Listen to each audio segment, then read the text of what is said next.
When a child is not fond of their bedroom, it only makes sense to fill it with things they like. For this child's interior, color and accessories played a huge role in making the space comfortable and inviting. This was a big girl's room for a 2-year-old's transition, which would usually be from a baby nursery into her sort of big girl room.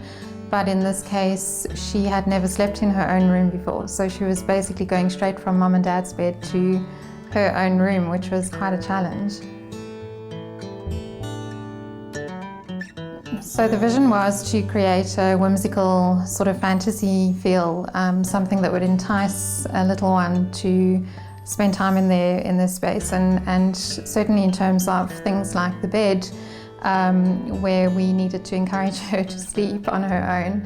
We incorporated the house bed, which the kids really love, covered in fairy lights, and at night it really becomes a fairyland for little ones. In terms of the color palette, we just wanted something that was soft and feminine for her. The colors weren't really prescribed up front. We just went with what is soft and feminine for a little girl. Of course, the very soft pinks and the silvers and the touch of metallic really introduces a almost sort of fantasy feel. In terms of accessories and decor, we introduced the beautiful tulle reading canopy with a lovely faux fur floor cushion, which just creates a beautiful texture and depth, with some book ledges to create a cute reading nook for her. And then, of course, the table and chairs for activities, for drawing and painting and things like that. There's a little house-shaped chalkboard, which she loves drawing on.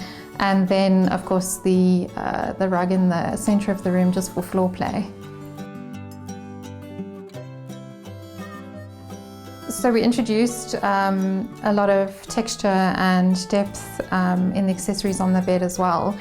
And then, of course, custom made the beautiful canopy that lies over the house, the roof part of the bed.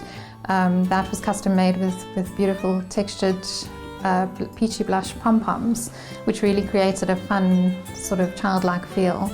And then we pulled the silver metallic of the wallpaper through in the novelty cushions, the stars and the moons and things like that, and then added again the faux fur, which really just creates a beautiful texture and depth to the room. For the wall treatment, we decided on just a feature wall, and to follow through on the whimsical sort of fantasy feel, we introduced a silver embossed with partial glitter, like a foresty effect on the wallpaper, which really pulled the sort of foresty whimsical feel through perfectly. Louise has taken similar elements from the bedroom into the bathroom to create harmony, ensuring that the fantasy doesn't end at the doorway between the spaces. She has a lucky little girl, she has her own ensuite, and to follow the look through, we introduced the same shades of the blush pink in the accessories and the towels. And then we introduced a whimsical wallpaper there as well, which not as sort of glittery as the main bedroom feature wall, but very much along those lines of a leafy, foresty sort of look and feel, but in the blush pinks. Creating a sleep-friendly environment that a toddler can also play in involved creativity. Choosing muted wall and bedding colors is not only a good start, but allows a bold use of accessories that will make the little one happy.